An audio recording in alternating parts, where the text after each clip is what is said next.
મહત્વપૂર્ણ સમાચાર પર હવે નજર કરી લઈએ તો દ્વારકાના રાવલ ગામ માટે ચિંતાના સમાચાર સામે આવી રહ્યા છે।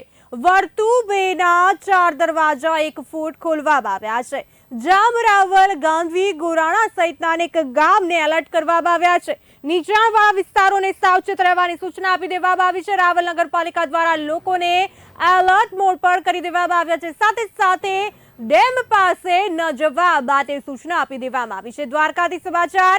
દ્વારકામાં હાલ મુશળધાર અવિરત વરસાદ પડી રહ્યો છે। ભારે વરસાદને લઈને નવા નીરની આવક થઈ છે। નદીઓ નાળા જે છે તે છલકાયા છે। ત્યારે રાવલ ગામ માટે ચિંતાના સમાચાર છે। વર્તુ 2 ડેમના દરવાજા 4 દરવાજા 1 ફૂટ ખોલવામાં આવ્યા છે। જામ, રાવલ, ગાંધી, ગોરાણા સહિતના અનેક ગામને એલર્ટ મોડ પર કરવામાં આવ્યા છે। સાથે સાથે ડેમની આસપાસ લોકોને ન જવા માટે સૂચના આપવામાં આવી છે। સાથે નીચાણવાળા વિસ્તારોને સાવચેત રહેવા સૂચના આપવામાં આવી છે।